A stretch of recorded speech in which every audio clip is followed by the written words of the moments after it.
Welcome to SAT Prep, going over the critical reading passages. We're going to be using the passage of Ed Young, Turtles Use the Earth's Magnetic Field as Global GPS.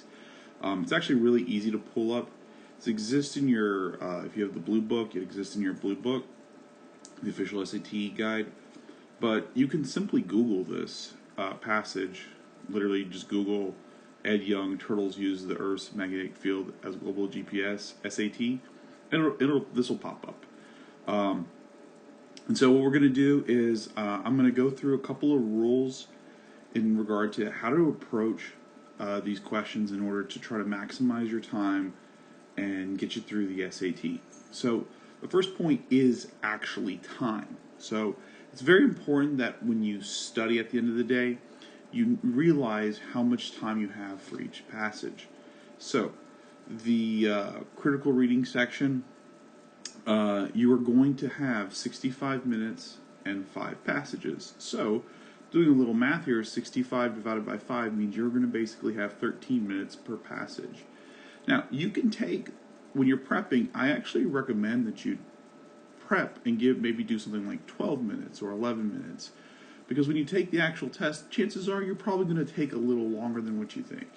So you want to eventually time yourself. However, when you're first starting, the real idea here is to work through and learn these rules, learn how to approach the problems.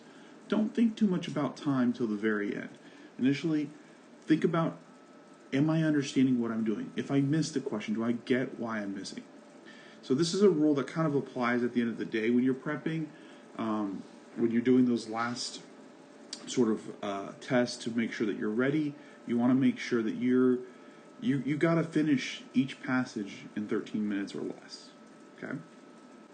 So let's actually look at the actual passage here. So this is the first half of the actual passage, and I'm just going to start to read it. So this passage is adapted from Ed Young. Turtles Use the Earth's Magnetic Field as Global GPS, circa 2011, by Kalmbach Publishing Company. Hopefully I'm pronouncing that correctly. So, what does it say? In 1996, a loggerhead turtle called Adelita, I'm assuming that's how you pronounce it, swam across 9,000 miles from Mexico to Japan, crossing the entire Pacific on her way. Wallace Day Nichols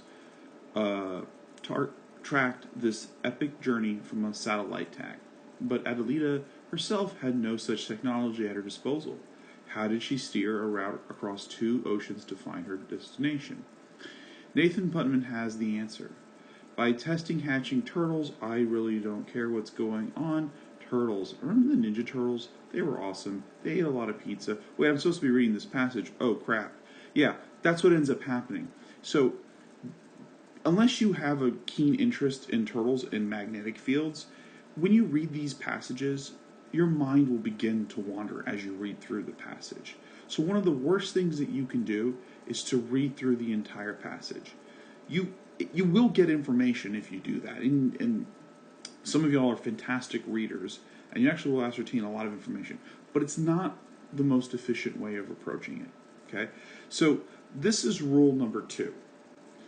Do not read the entire passage at once. It's extremely inefficient, and there's much more effective ways to approach this. Okay, let's move on to Rule 3. Now, Rule 3 is you have to read to understand, not to map questions to answers. And most important, this is one of the most important parts in reading these passages, you have to understand tone. So let me first talk about this. You have to map questions to answers. Okay, what do I mean by this? Well, here's a very basic sort of question. This is the sort of stuff that a lot of you see that you deal with in high school. So you get something that you have to read, and I chose something very simple, the puppy and the kitten. And let's go to the question down here, and it says, what animals did they adopt? So let's read the first sentence. My family just adopted a puppy and a kitten from an animal shelter, right? This is very basic, right? The answer is, it says, what animals did they adopt? My family just adopted. So here are your answers, a puppy and a kitten, right? very basic, very just read. It's literally has the same language, right, in the beginning, right? And you just finish reading the sentence and write that down. You do a lot of this in high school.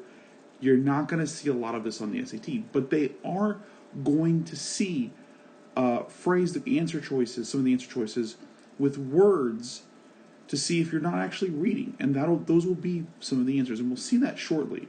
So it's very, very, very, again, very important that when you read these questions, you do not just try to map things without actually understanding what you're reading.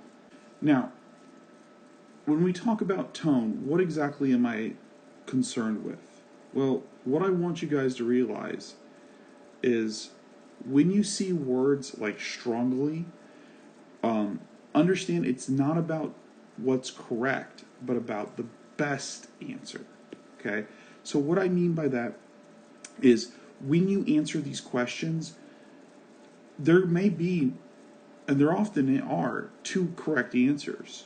Okay? But you're not choosing the correct answer, you're choosing the better of the two answers. So it's very, very, very important that you understand what the passage is saying, okay? And we're going to get more into this. I know right now I'm talking a lot in terms of abstract ideas, and when we apply them, it's going to make a lot more sense. So actually, let's do that. I have a question right here that says, and you don't need to understand the entire passage, you just need to read a line to answer this question. It says, based on the passage, the author's statement, if a pair consisted of two, I guess that's pronounced purines, for example, there would not be room for it. Lines 29 through 30 implies that a pair. Okay, so let's look at the actual passage here. Oops. So if I look at the actual passage, I've just pulled up the part that's of concern. It's right here. It says, this is the only line that you need to read to answer this question. It says, if a pair consisted of two purines, I guess that's how you pronounce it again, for example, there would not be room for it. Sorry, let me read a little bit ahead. One member of a pair must be a purine and the other a promedian in order to bridge between the two chains. Okay? If a pair consisted of two purines, for example, there would not be room for it. Okay. So I want you to notice that I have no idea what this is. My background is not in biology. So I don't actually know what these things are. I don't even know if I'm pronouncing them correctly. It doesn't matter. And I'm purposefully not necessarily pronouncing these things correctly because I want you to understand it doesn't matter. Okay? The only thing you need to understand is what this question is saying. So what is this actually saying?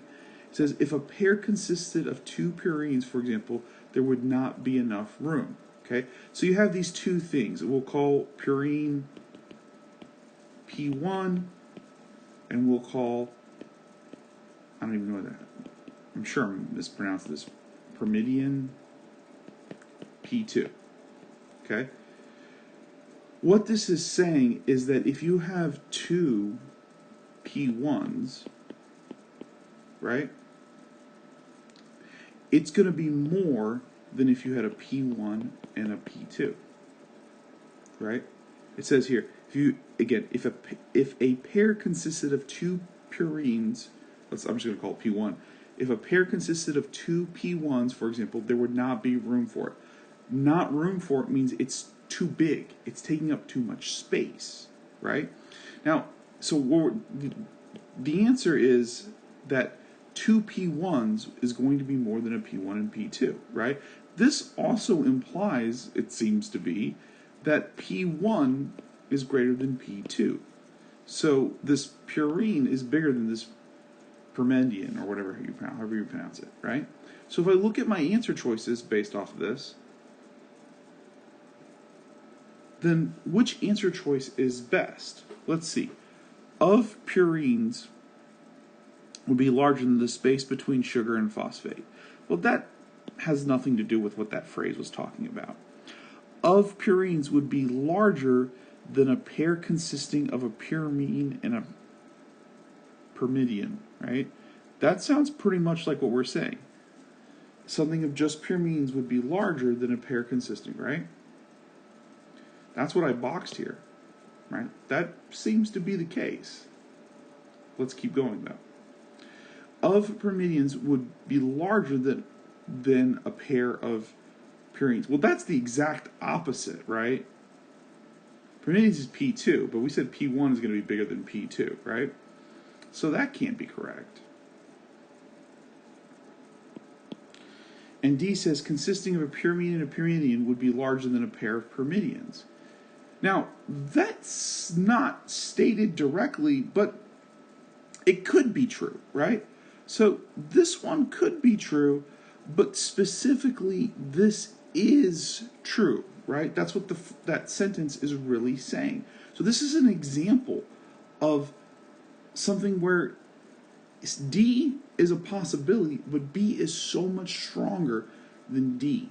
Okay? Now, if B wasn't given, then I would have to go with D. That would be the best answer, right? But because B is the more exact answer, that is the correct answer. And this is the sort of thing you're going to see over and over and over again. You got to choose the best answer. Okay? So I'm going to, I'm going to go ahead and stop it here. This is going to be part 1. In part 2, we'll actually take on the passage that we were originally given. So, see you in the next video.